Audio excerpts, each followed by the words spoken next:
Gauchos. I'm Rob Bro. He's Money Mainville. Kyle is away at a symposium preparing to address the United Nations in his capacity for the Fort Worth. Well, you know what?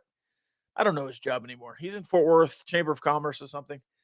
I think he's speaking directly to the president tomorrow and his cabinet. So big deal for Kyle. He's not here. But Money is, and we got a lot of basketball to talk about. I don't know why I said that like New Jerseyite or a Midwesterner. Maybe it's because Texas Tech lost to Iowa State in poor fashion. But that does not erase Money, and neither do injuries erase a top 6 beatdown of the Kansas Jayhawks, the first ever ejection of Bill Self, and utter domination, let's say, of the Kansas Jayhawks. Kyle and I talked about it a little bit last Tuesday, but I wanted your thoughts as well on that game because it was huge. And we all know about Williams, but there was a lot to go around in that game for it to be a 30-point victory.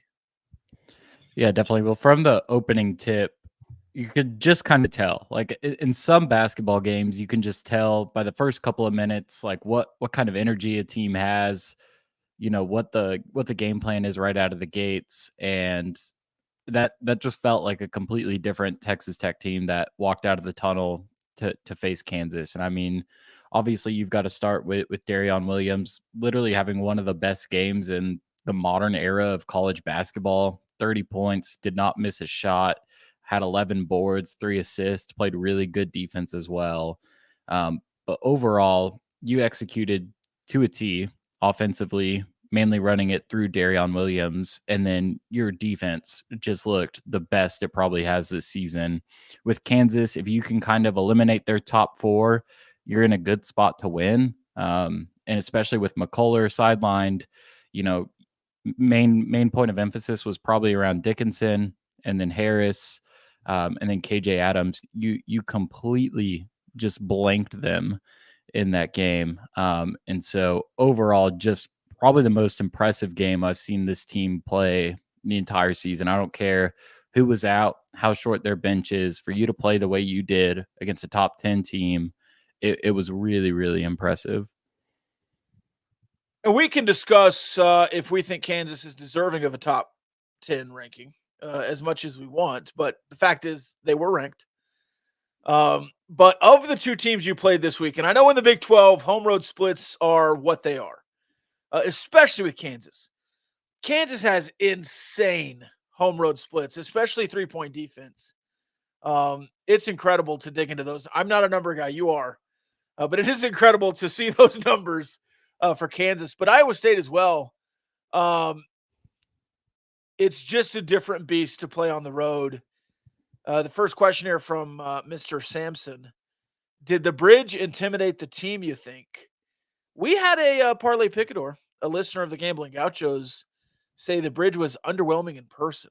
So I don't think the bridge intimidated the team. But maybe the team did. The team intimidated the team because you looked a little lackluster in the first half. I mean, just zero spark. And let me ask you this, Money. I have a question for you. Coming off, as you said, one of the greatest modern college basketball games of all time, did you not try to run some offense through Darion Williams in the first half? Yeah, I think the thing that makes Iowa State a little bit trickier defensively, obviously tremendous defense, one of the best in the country. They're the best at turning you over. I mean, really, if Houston was not a generational defense this year, Iowa State would have a very, very good argument for being the best defense in the country. And so I think part of it is the way they switch. They always bring a double to the ball whenever it's inside the 3-point line, which gives every team a headache. But I also just don't think the team itself did itself any favors. Just a lot of reckless turnovers. I mean, this is a team that, you know, has protected the ball well during Big 12 play. I think they're still second in turnover rate, so they don't give it up a lot. But just uncharacteristic mistakes, throwing it directly into guys' hands, could not even like get the ball into the half court without throwing it out of bounds. balls bouncing off a guy's hands. Obviously, that team has a lot of length and a lot of athleticism, which is going to make your life harder. But I really do think it's a switching that kind of prevented them from getting into a lot of the half court sets that they want to run. I mean, I've been a big fan of kind of the baseline out of bounds, the offensive set plays. I think obviously you lose some of those with Warren Washington out because you do run a lot through him at the top of the key. But I mean, that was probably the game where I noticed the fewest set plays and like where Tech really found itself in a rhythm in the half court. And then in transition, you just couldn't do anything either because they're more athletic and longer than you are. And so I think it's a tough matchup for this specific Tech team just because of how kind of guard centric they are, especially without Warren Washington. But definitely got you out of rhythm early, and that put you in a deficit that you could not crawl out of, even with probably the strongest last 10 minutes of a game I've seen from this team. Yeah, and Tamin Lipsey is a great scorer, great guard. He's a sophomore. Killed you last year, I believe it was Tamin Lipsey who couldn't miss. He's 6'1", but when they're throwing out the rest of the four with 6'7", 6'8", 6'8", 6'10", it is kind of reminiscent of that Sweet 16 team from Texas Tech a couple of seasons ago, where you have kind of a point guard that's or a guard that's not quite as tall as everybody else, and then it's just 6'7" down the floor. Really tough, tenacious defense. And when you're missing outside shots and you don't have your starting center, we've talked about matchups on this show quite a bit. Houston, TCU, bad matchups for Texas Tech. That might have been the worst matchup. Weren't Washington in there? Maybe it feels a little better. Now you covered nearly. There was a live line of 12 near late in the second half. You covered. There was a line early Saturday morning that was -9 that you covered. I think it closed at 7.5 or 6. You did not cover that. If you don't foul in the final possession, they dribble it out and you cover. But is the biggest stat of the game points off turnovers, 28-0? I mean, is that just? Can you boil it down to that? You didn't score off their turnovers. They only had 7, but 7 was it something like that? 6, yeah. 6, yeah, even worse. And then they just seemingly scored on every turnover you had. Yeah, I think so. I mean, that's a defense that wants to get the ball from you. And I think you're going to give them plenty on your own. Even if you're playing really good basketball in the offensive end, you're going to end up giving them, 6 or 7 at least a game. But when you're directly throwing it to the other team, that's just it's a killer. It really does put you in a bind and in a deficit that you can't overcome. And so to be outmatched that badly, like the points in the paint were not great. I think they were plus 22 in points in the paint. They scored 44, which is pretty dominant. They got to the rim pretty easily, but to kind of play into the way that they want you to play almost and just turning the ball over more than you typically do, that just killed you, I think. I also want to go back to the box score here just a little bit, just a little box score reading. And if you just look at the box score, Darian Williams, great game, 12 points, 11 rebounds. Probably your best player again. Hasn't missed a free throw in 2 or 3 games. Was 3 for 5 from the floor, and I think he made his first 3. If not, he made at least his first 2 because I was scoreboard watching there. If you just look at the box score, Joe Toussaint, another good game in a row. He stacked 2, I think. I think he scored 18 against Kansas. Maybe he scored 18. He scored 18 recently. He scored 16 in this game. But for a large stretch of this game, and I watched on my phone between some wrestling matches this weekend in Houston. So correct me if I'm wrong, but aside from maybe the last 4 minutes when you really made a run, Joe Toussaint still just looks, what's the word? Timid on the offensive end. He's good and he's great when he just puts his head down and drives. But then there's just some indescribable possessions where he puts his head down, gets to the free throw line, and there's seemingly an open lane, and he just turns around and either backs back out or passes a difficult pass. Yeah, I think he really made a living in that second half, scored, I think, almost all of his points in the second half, if I'm not mistaken. Okay, he scored 2 in the first half, 14 in the second half. So the second half was definitely where he made, a really, really good impact, and I think he was a big part of kind of chipping into that lead late. Yep. And that's, I mean, if you go back and watch the film, that's when he was aggressive. That's when he was getting to the rack. That's when he was chirping at the student section down, 15. And I think that kind of energy, that kind of veteran presence of, hey, I've been here, I've done this, I know what it takes to win a game. Like, how can you get that consistently for 30 minutes a game? And I'm not trying to say it's an effort thing, not trying to say it's a mental thing. I just think like he's got to realize he's a good basketball player. Like he really is. I really do think that about him. And that showed when he was arguably, Tech's at least third, second best player through non-conference. I mean, he was a stud early on in the season. Yep. And so I think obviously, like I've mentioned this before, the length and athleticism of Big 12 defenses is a learning curve, even for a guy who's been here before.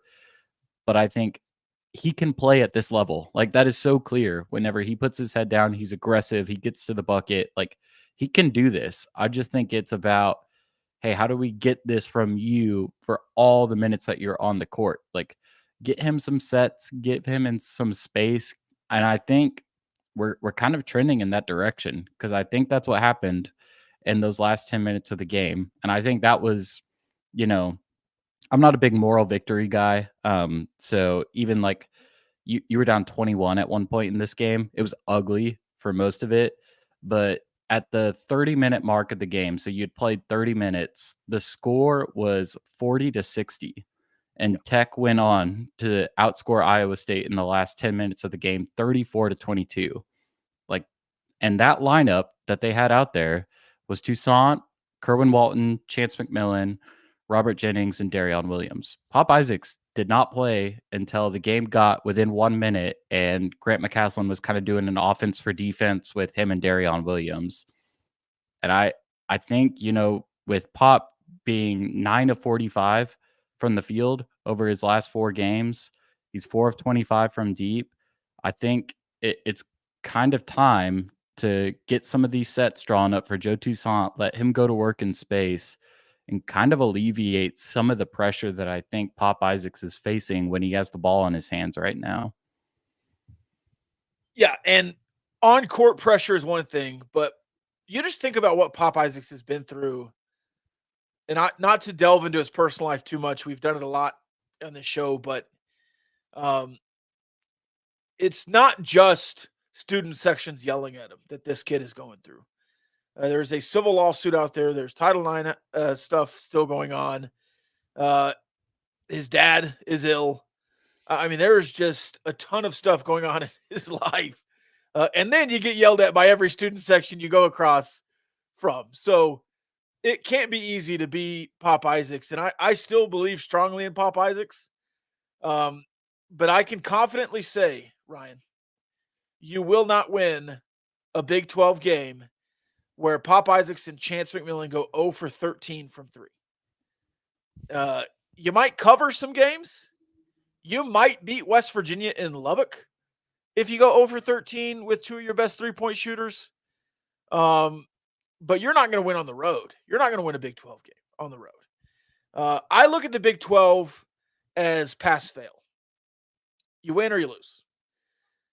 So you can't get too high after beating Kansas by 29, and you can't get too low after you only lost by, 8 or 9, but you can't get too low in a game you really got blown out by Iowa State in. So pass-fail.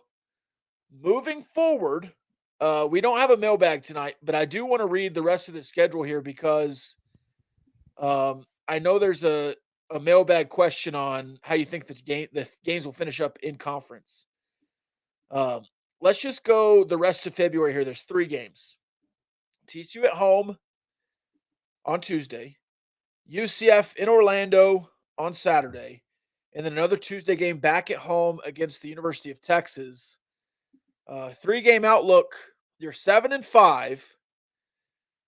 You could, correct me if I'm wrong, be firmly in the tournament by the end of February. Yeah, and I think they're pretty safe as it stands right now. This is the toughest basketball conference in the league. I think that obviously generates a lot of attention.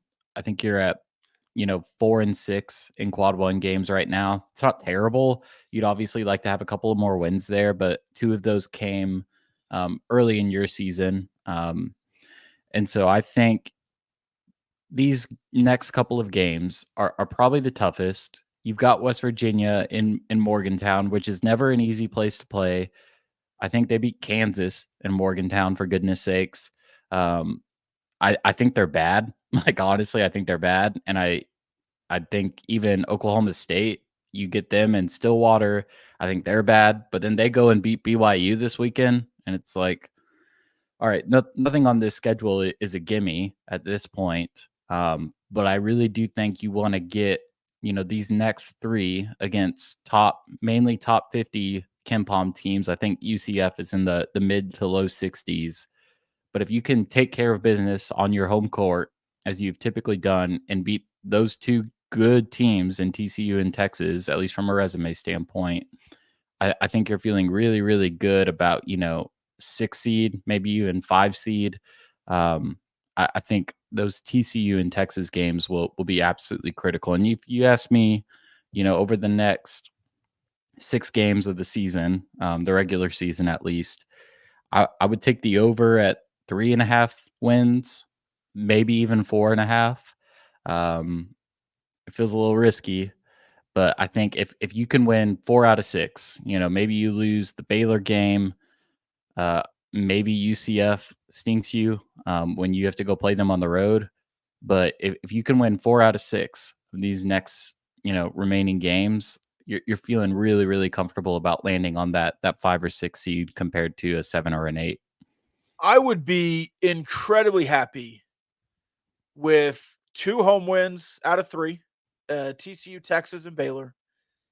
And this is going to sound crazy, but 1 road win out of UCF, West Virginia, and Oklahoma State.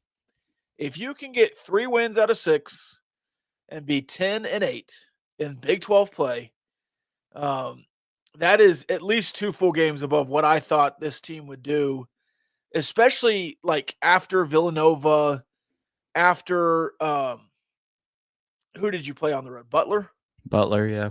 After that Butler overtime loss, it's like, all right, this team is close. This team is pretty good, but the Big 12 is the Big 12.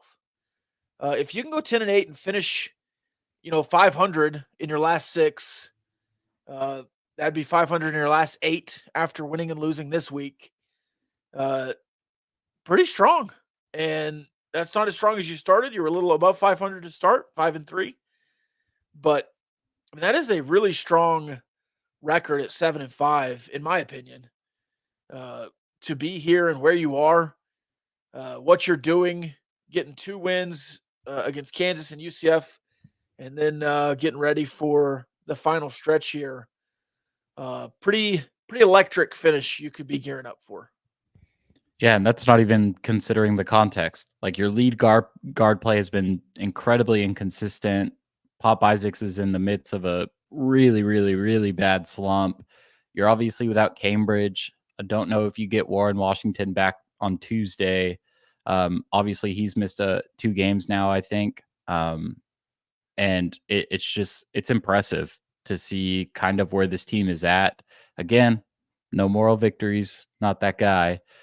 But from a record standpoint, just what this team has been able to accomplish and to be firmly in the tournament field at this point, I believe, is pretty damn good indictment on the coach that Texas Tech hired this offseason, and I think even the future trajectory of this program.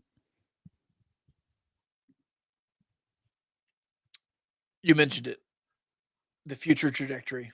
I do want to talk about this a little bit, and we don't talk about the Lady Raiders a ton on here.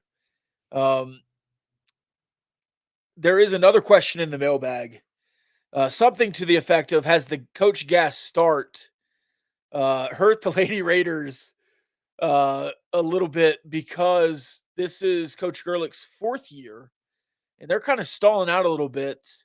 And you have a hot start from Coach Gas. You really have been begging the women's team to turn a corner somehow, some way.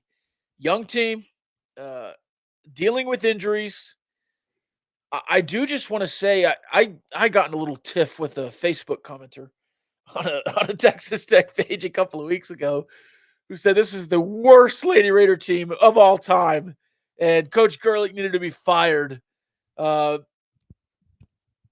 Look, you're coming off one of the greatest decades, if not the greatest decade of college basketball in Lubbock with the men's team ever. From Tubby to Beard to even Mark Adams, this is the greatest stretch of college basketball the Texas Tech men have ever experienced. Back to back to back. First time 3 tournaments in a row, 5 tournaments in a row if you count the COVID year, which Beard did on the banners. I think they took that down, but you go back to Tubby, it's 5 out of 6. You just all over the tournament world. You'd never done that before. First Elite Eights, first Final Four, first national championship appearance. And now you go back and say, what have the Lady Raiders done in the last decade?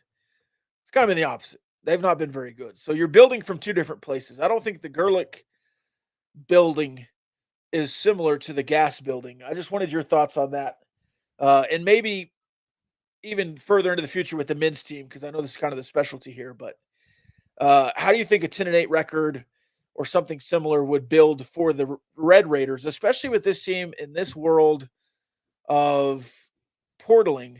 You know, I know we're looking way forward here, but how this team maybe can go from this year to next year and have some momentum. Yeah, well, on the Lady Raiders front, I definitely think injuries have played a huge factor this season. Even the game today against Baylor, I mean, it's really really hard to stomach scoring 32 points in a 4 quarter game. That is really really rough, even against a good Baylor team. But obviously, injuries playing a key factor, and I think recruiting has been there. At least, unofficial visits, OVs for the women's program, I think is trending in the right direction. So if you can land some of these big recruits, and there's one that I think is at the top of the board for a lot of programs in the country, but especially one that's in your own backyard. I think if you can pull that one off, it's a huge indictment on where this Lady Raiders program is going. But in terms of the men, I think you've got some really really good pieces on this team. I think Darion Williams has a chance to be one of the best players in the Big 12 next season. Coach Gass certainly believes that. He's said as much as that. He's called him their X factor this year. And so I think if you can kind of retain him above all else, he's kind of the one guy that if I could lock down, like if we were doing like an expansion draft, I would not want somebody coming after Darion Williams. I would want to keep him around for as long as possible. But if you can kind of take some of the things that you've seen from this team, and I certainly think there are some learning curves that have happened this first season. I think you need to get longer, especially at wing. You really only have one true wing player, and that's Kerwin Walton, who's pretty much asked to just catch and shoot the basketball, which he's done a fantastic job at this year. But I think you need some better wing defenders.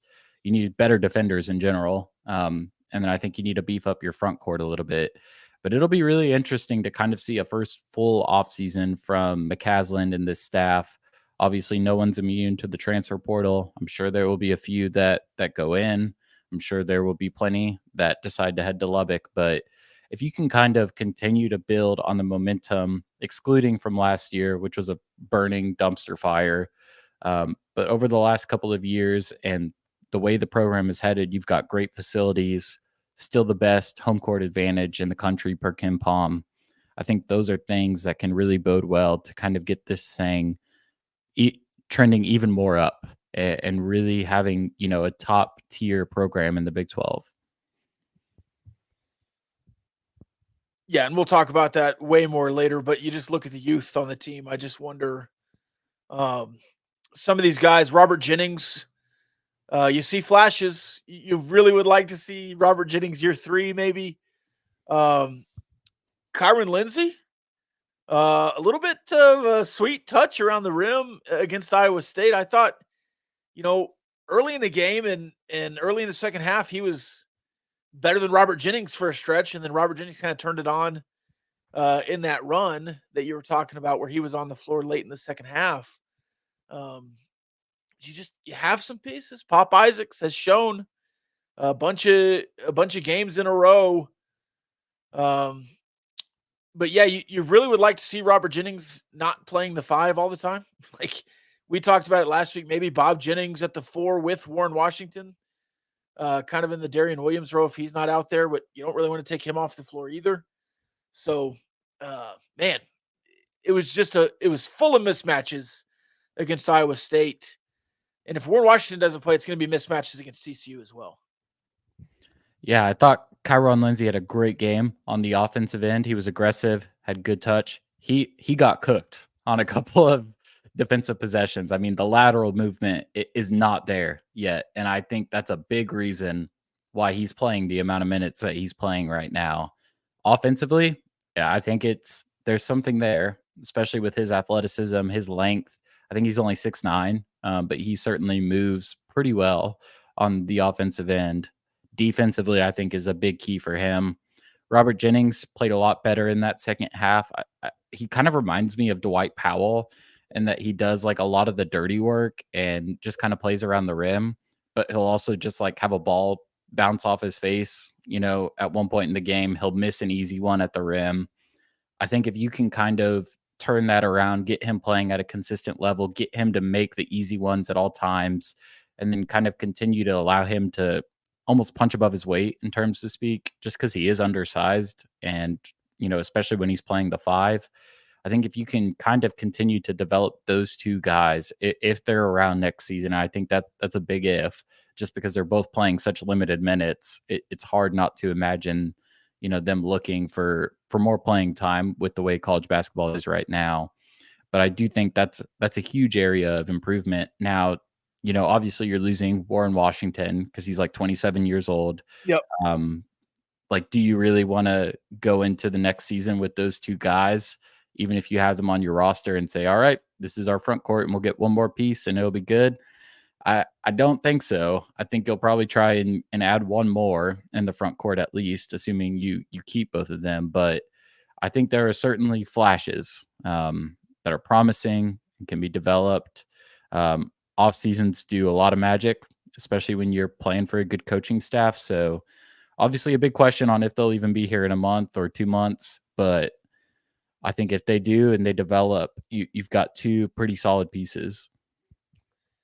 I'm going to ask and answer a question here and then see if you think I'm right, or if you have some more ideas here. This is from the comment section here. How do we get more looks for Kerwin? Best shooter we've had in years.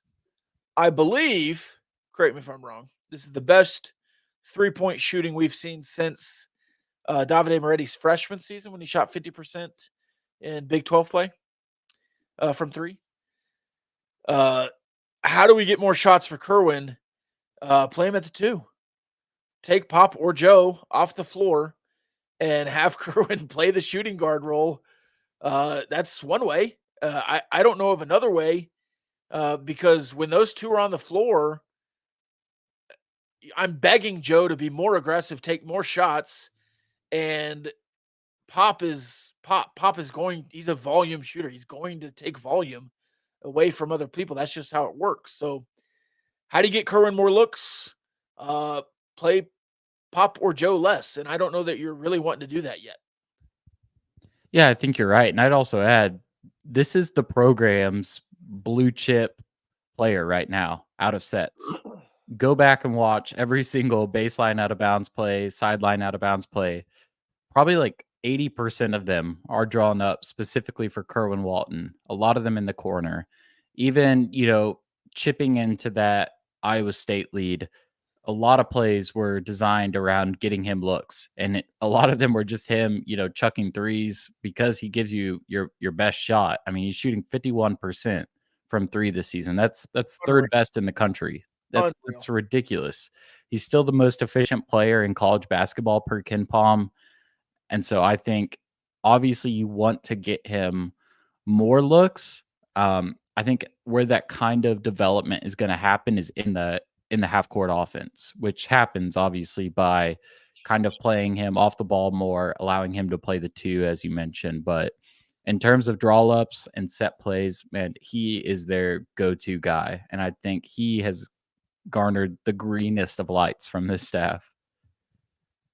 Is it safe to say that he is the most efficient player in college basketball because, a la Klay Thompson, he just doesn't get to dribble much? He's a catch and shoot guy. He's just he's not ball handling a lot. Like when Klay, he had 11 dribbles and 37 points in a quarter or something. If you could do that for Kerwin and he's just open and they forget to guard him, yeah, get him 10 looks and do that. But I don't think Kerwin Walton is a creator as much as he's just a scorer. Does that make sense? Is that true? Yeah, I'd agree. And I think he showed some flashes of being able to put the ball on the floor and get to the rim early in the non conference. But again, against the athleticism and length of Big 12 defenses, I think you've kind of limited him to catch and shoot basketball, which he's made a living of. And I just checked the numbers. He's taken 23 shots at the rim this year compared to 93-point shots. Oh, So wow. it is a lot that is coming from outside and just really benefiting from set plays, the spacing that the other offensive players are creating. But obviously, you've still got to make your shots. And so he's done a very, very fine job at that so far. Correct me if I'm wrong, but if half of Pop's 3-pointers go to Kerwin Walton, you'll make more 3-pointers. I Yeah. mean, his 3-point percentage might go down 15 points, but it's still higher than what Pop has been doing in his last 6 games. Yep. And I think you live with that. I mean, right now, Pop is taking 31% of the team shots when he's on the floor, which is the 62nd highest of any player in the country. The next closest on the team is Chance McMillan, who's taken 20.5%. So that's about a 10.5 percentage difference between the guy who's taking more of your shots. I mean, Pop has taken 120 more shots than anybody else on this roster. Wow. I think that's kind of where you've got to create some or almost limit the parity, like get some more guys open looks. And I think McMillan and Walton have kind of run that switch this year where it's kind of like, all right, we'll feed the hot hand. We'll let, whichever one of these guys is playing better basketball get the most looks on any given night. And I think what really boils down with Kerwin is he just kind of disappears when he isn't, getting open looks. I think if you can kind of try to find a way to remedy that, get him even more open looks, create more set plays for him. A lot of the set plays in the half court, at least, are designed around the basket out of the pick and roll. Like, let me see some floppy action. Let me see some horns with Kerwin Walton on the wing. Like, I think that's an area where you have a lot of potential to get even better offensively is if you can kind of close that gap between who's taking the most of your shots and hasn't been very efficient lately and get it into the hands of your guys who are making shots. And I don't want to I don't I don't want to rip all of Pop's shots away. I'm very bullish on Pop Isaacs. I think he's still very good. And I think that he can score. I think he has proven that. And how do volume shooters score? They shoot at volume. And I don't want to take that away. But if he shot 22% of the time when he's on the floor, and that other 7, 8%, 9% went to Darian Williams down low and Kerwin Walton from 3, I think you live with that. Also, happy birthday, Kyle. I was unaware that it was Kyle's birthday. I knew it was in February. It snuck up on me. So thank you, Patricia, for pointing that out. Happy birthday, Kyle. We will do a full birthday episode with Kyle on Wednesday. He's, as we said earlier, preparing for a big presentation.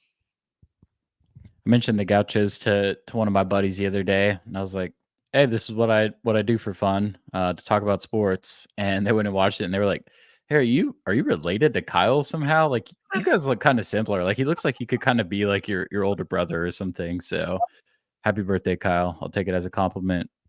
Yeah, I can see that. Grow out a beard maybe and get a little more Kyle-esque. All right. I'm going to do a baseball recap with you, Ryan, in 3 minutes or less. This is going to be the fastest 3 minutes in sports. We will talk more about baseball on Wednesday. There will be two more games before the Wednesday episode. We'll also be talking baseball tomorrow with Carson on the Rob Rose Show right here on this very YouTube channel. You can subscribe to youtube.com/Gamblin Gauchos, and we'll be talking baseball as well tomorrow, much more in depth. But um, you lose to number 9 Tennessee at Globe Life Field. Previous to this game, you're 1-5 at Globe Life in the opening season tournament. It's a new tournament this year, but it is formerly known as the State Farm College Classic. This year, it was the Shriners College Classic at Globe Life. You lose 2-6. You have one bad inning from a reliever, but you struck out 17 times. You're not going to win too many games doing that. But you win the weekend. You win the series. You beat Nebraska 6-3. Nebraska is not going to be a very good baseball team. They're just in the Big Ten. It's just not going to happen. But Iowa was pretty good last year. Nebraska could be similar. Could be. And then Oregon could be a decent team out of the Pac-12 for their final season in the Pac-12. Lots of good baseball teams in the Pac-12. You shelled them today. You shelled them 11 runs. You had 6 early. Austin Green smashing home runs. Tracer Lopez hitting a home run at Globe Life speaks very highly to what Tracer Lopez is going to be able to do this week or this year. This week, too, you have 2 more games at Globe Life. Damian Bravo might be a guy offensively. 3 doubles today. Austin Green had a ton of RBIs, ripping the ball. And it's time to talk, Ryan, legitimately about TJ Pompey, who I called Pompey last week. Pompey is how they were saying on the broadcast from Coppell. He's going to be insane. This is a legitimate Big 12 freshman of the year candidate playing shortstop. And if his stick is this advanced early in the year, he started off with a 2 or 3 run triple and a double, 2-run double the next day. If he can hit for extra bases, power, and contact, I mean, you're going to have a Josh Young-esque freshman year from TJ Pompey in a pivotal defensive position at shortstop. Uh, this is really, really good. And we haven't even talked about pitching yet. I will echo many of those thoughts, as I am a baseball novice, and I was not going to shell out $30 for Flow Sports. No, I listen on the radio. Cannot do it. But I do like some advanced stats in baseball. I think there's some good ones. And for you to score, what was it?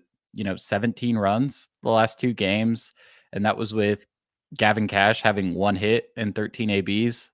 I think that's a really good sign that you've got some good bats in your dugout. Yeah.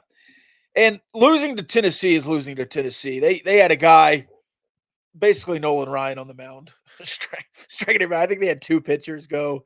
They had a starter from last year as a reliever now, and he went 4 or 5 to close the game.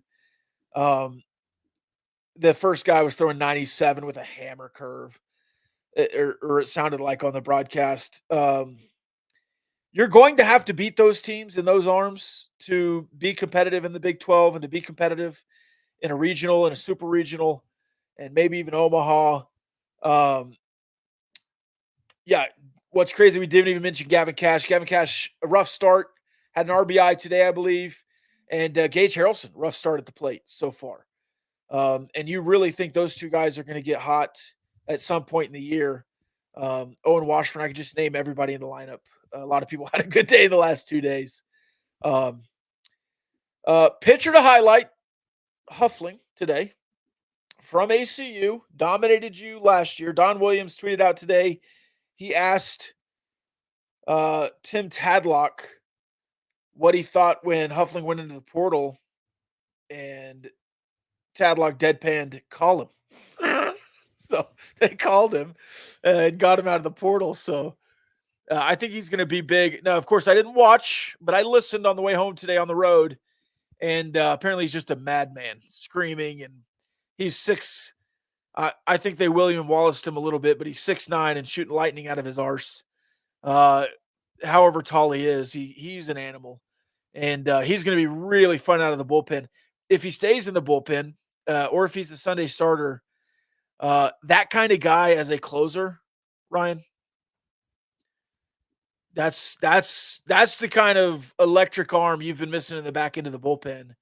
Not that he throws 98, but that kind of 6'9" closer that's intimidating and is screaming crazy. You're really enjoying that. A couple of questions here, or one. Are you related to Mark Bro? Yes, I am. That is my father. Mark Bro, legend in Lubbock. Nearly 30 years as the principal at Lubbock Christian. He's a fifth grade reading teacher now. Strong man. Let's see. There was one other comment here. Oh, it was an Iowa State comment that I wanted to read. We missed it. After seeing the game in Ames, I'm convinced we need to end the ethanol subsidies. Too much corn. Too much corn. Lots of corn there in Iowa.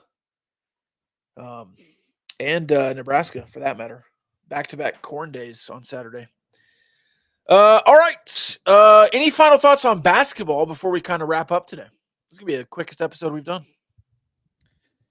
Yeah, I mean, I mentioned it a couple of times now, but I do think it's going to kind of be a way. How do you move on from this Pop Isaac slump? Or how do you deal with it? Because I saw a lot of, we need to bench him. He's not contributing. You just can't live with that. Like, this team is not built to bench its lead guard. Like, as bad as he's playing right now, and it's pretty bad, I think you've got to kind of continue to live with it. I think if you can limit the volume of shots and get him better looks, particularly in the catch and shoot, and let Joe Toussaint run some of these pick and roll sets, let him get his head down, get to the basket, shoot free throws. I think that's going to be an area where this team can kind of start to build some momentum, get its offense into an even better spot before conference tournament and March Madness. I'm not going to read that comment, but that's really funny. Yeah, I didn't have anything to do with that. Let's see. I wanted to read some Rick Pitino comments. Oh, so good. out of the St. John's job. But I wanted to wrap up Texas Tech basketball too. I think this team can get hot and make a tournament run. But you're not going to make a tournament run if you play like you did on the road in Ames. You can make a deep tournament run if you played like you did at home against Kansas. So there's some middling there, and you need Warren Washington to do it. But call me crazy with a 30-point victory against a top 10 opponent and what ended up being around a 10-point loss to a top 10 opponent. Find the even ground there and really buckle in for the last 6 regular season games. The Big 12 tournament is the Big 12 tournament. I think I saw this week if it ended today, if the season ended today, you'd be the 6th seed. Don't care. I think we'll finish in the top 8, which is where you want to be, I believe, for a couple of buys now. So is what it is. Yeah, I think they'd be projected to play the winner of Oklahoma State and Kansas State, I want to say. I think I saw maybe West Virginia. West Virginia, yeah. Virginia, Kansas State. But I think if you get a first round bye and then you're playing one of those two teams in the second round, that's a good draw. Feel good. Yeah, feel good about that. And again, if you win 2 or 3 more of these regular season games, the Big 12 tournament's not going to matter. Now, I don't even like putting this out there, Ryan. If you lose out, you might need a couple. You might need a couple because that's, what would be 7 straight losses to end the year. That would not be good. Even though Iowa State went to the Sweet 16 after finishing 7-11 in the Big 12. All right. This is from Jaden Daly. And these are quotes from a Rick Pitino presser. He's a very honest human being, apparently. Do we have, and this is family show, but I'm going to read, this is quoting. I'm not cussing, I'm quoting. Do we have shitty facilities? Yes, we do. But we're doing something about that. It's not the job. You could be at Missouri and recruit slow players. Believe me, it's not St. John's. We had to put together a team at the last second. We will never, ever do that again. After I spent the summer with these guys, I knew it was going to be a difficult year. I knew it. I'm hoping we can finish over 500 for the season. Look, Joel's slow laterally. He's not fast on the court. Chris Ledlam is slow laterally. Sean Conway's slow laterally. Brady's physically weak. Drissa is slow laterally. Have you ever seen a coach just run down his entire roster in a post-game presser this late in the season?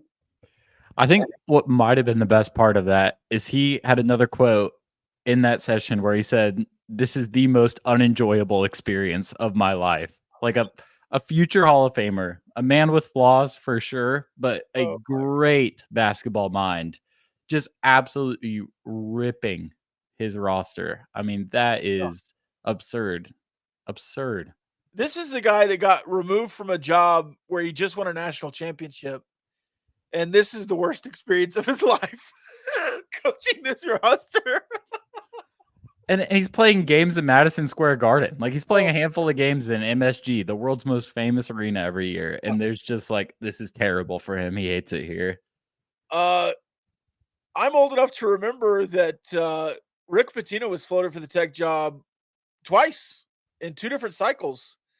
Before Mark Adams took over, there was rumblings and even louder rumblings this last cycle when Grant McCasland took over the job. So I wonder if well, and Grant McCasland, I guess, had less time at to make this roster at Texas Tech, and he seems to be enjoying it pretty well. Aside from the the being bedridden for 48 hours because of the flu. So and maybe that's why the team was so slow in Ames. They're just all still kind of recovering on the road. I don't know. It was a really slow start. I've never seen that slow of a start, really, from Texas Tech. There have been some slow starts, but well, I guess at home you went down 29 to Iowa State and then beat them. That was a pretty slow start. Oh, anyways. Yeah. All right. I just wanted to get that Rick Pitino stuff in. I thought that was funny. Terrible week to be a college basketball coach with the microphone in front of you. John Calipari in Kentucky absolutely beat down Auburn, play the best defensive game of the year, a team that's been absolutely atrocious defensively this year. And he gets into the post-game presser and he's like, "Don't come after me." Or he's like, "Don't come after my players. Come after me." It's like, what are you doing? You just had one of the best wins of your season. Like, are you trying to get like your players more amped up, trying to garner some like invisible enemies? And then Bruce Pearl just going crazy in his post-game press conference as well. That was awesome. Wild. That was Gundy-esque. Come after me. I'm a man. I can take it. Coach Cowles, though, he's had a tough couple years there at Kentucky, all relative to what Kentucky is. But I did want to see, this is another comment. The computers have us projected to win out. I did notice the computers at, what is it, T-Rank. You are favored in the rest of your games. I think maybe a half point favored at UCF last I looked. Maybe that's updated. You can tell me, but you're allegedly favored the rest of the way out. So maybe a 3-3 spot would not be as good as it looks, but I would be happy with that. Yeah, by no means am I expecting this team to win out, especially if you're without Warren Washington for one or two of these games. But the opportunity is certainly in front of you, and this has kind of been the story the entire season with the models. Is no matter how you play at the beginning of conference play, this end of season stretch is certainly an opportunity for you to do a lot of damage. And so I think they're favored right now in every game, or at least projected winners in every game. Obviously, you've got to execute, but a favorable schedule to get, West Virginia and Oklahoma State, even though they are on the road, to get TCU back at home, I think is an interesting one. Did you watch the end of that TCU Kansas State game? I'm guessing you didn't. You had a busy weekend. Well, I saw the Jameer Nelson shot. The shot it looked like a chest pass. It was nuts, and I'd never seen a Like a junior team high girl form. almost sell a game so badly. Like TCU was inbounding the ball from underneath the other basket. Micah Peavy just throws it out of bounds. Like, did not even get the ball in play. Kansas State, I don't know what happened. I think they had a Tyler Perry possession draw up that didn't go anywhere. And then Jameer Nelson just makes the shot of his life. I mean, I almost got off my couch. I don't even like TCU, but that was a wild, wild basketball play. Yeah, pretty incredible. And again, that's kind of the Big 12 there, but pretty impressive. Pretty impressive for sure. All right, I do have a final thought here. If you do as well, you can give yours, and then I'll give mine. Do you have a final thought on the basketball season? TCU on Tuesday, and then we'll be back Wednesday for that recap and some more baseball talk with Kyle, I believe. Yeah, I think you've got to win on Tuesday. I think this is a good opportunity for you to beat a quality opponent in your own building. It might be tough if you don't have Warren Washington, but I still think this TCU team, as bad of a matchup as they are for Tech on paper, continue to kind of look more and more beatable, finding themselves in close games late. I don't really trust their shooting. I don't really trust their offense, but their defense is very, very solid. And so I think if you can win this one, you've got a really good hat to kind of hang. Non-tech basketball related thought. Super excited for Iowa State Houston tomorrow night. I think that's going to be, one of the best games in the Big 12 this year. Houston going to be looking for some revenge on their home court, but should be a really, really close game. I don't want to do like the thing where people overinflate the opponent that just beat them. But I do think the gap between that Houston team and that Iowa State team is a lot smaller than I initially thought. That Iowa State team is scary. Is that game in Houston? I believe so. That Iowa State game team, man, Houston was good.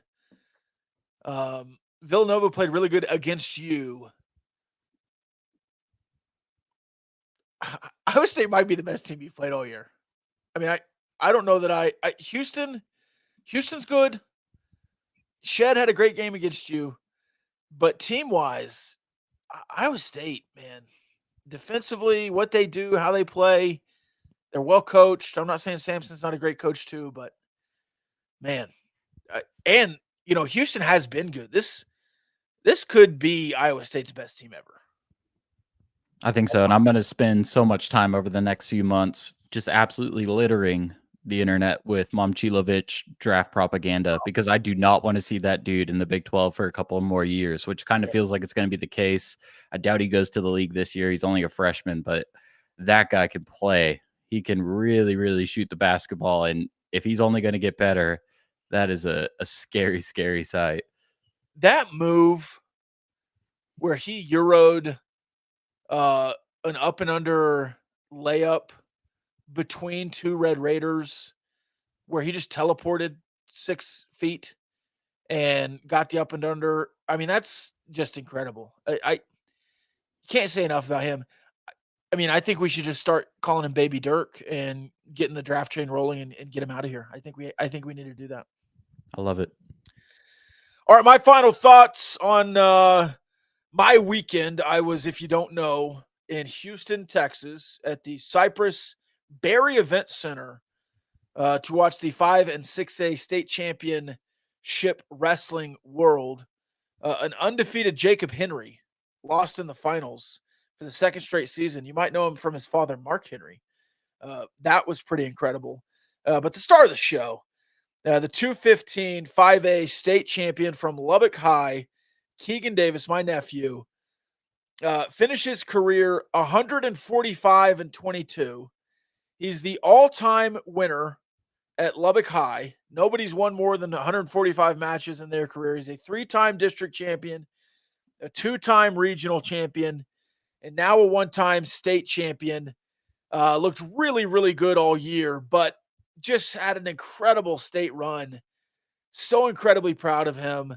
He was 41-3 this year and lost 3 times to this kid from Tascosa, Jackson, who also had an incredible year and loses early and loses pretty bad. Keegan does. In their second matchup, Keegan nearly gets a pin on Jackson. Jackson flips it and pins Keegan.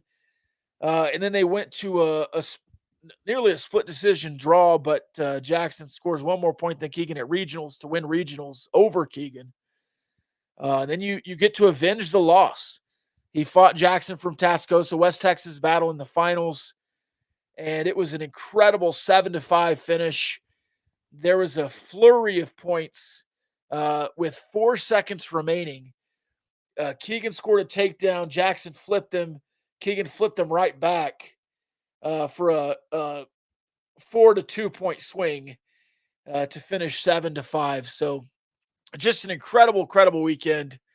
He'll remember that for the rest of his life. And he's accepted a scholarship offer to Wayland Baptist to continue his wrestling career. And I just am an incredibly proud uncle. Maybe we can get him on the show or maybe the Rob Bro show here this week to have him talk about his career. A 3-time state finalist is just incredible. There's people out there winning 2 and 3 state championships. There's a kid going to Iowa from Melissa who was just playing with his food in the finals. I think he scored nearly 30 points. He beat him by 15. It was incredible showing there.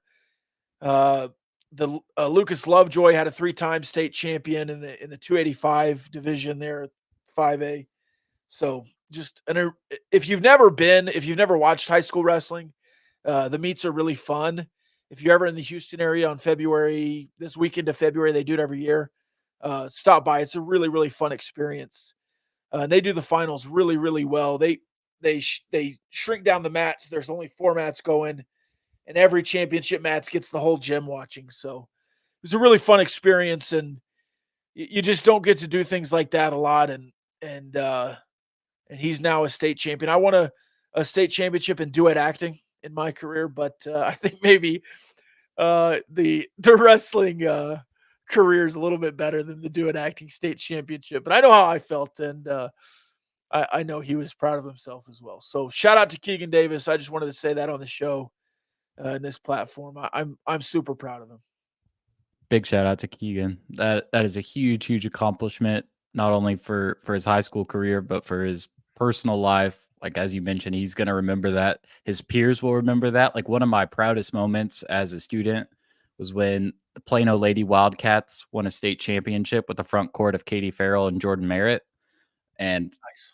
One of my favorite memories as a student. Everybody recognized it, respected it. It's a huge accomplishment. So big ups to Keegan. No small thing. And I hope he savors it, because that is certainly awesome. And congrats to you and yours, Rob. That is certainly a memory that will live for a very long time. There you go. There he is. Shout out to Keegan. All right, that's all I got. We'll be back on our Patreon episode this weekend at patreon.com/Gamblin Gauchos. If you want to join us, only $5 a month. You get access to the world's greatest Discord server of Texas Tech fans. The game day threads are legendary. We also have lots of talking points. Now there's Kyle's political corner, which I never go in, but some people do. It's a really fun time there. We try to be respectful, and I think everyone enjoys each other. Well, there's a couple of guys we don't enjoy, but we keep in there anyways. All right, that was a joke, by the way. We love everyone. All right, that's all I got. We'll see Kyle on Wednesday, and see you too, Money. Happy birthday, Kyle. Happy birthday, Kyle. Love y'all.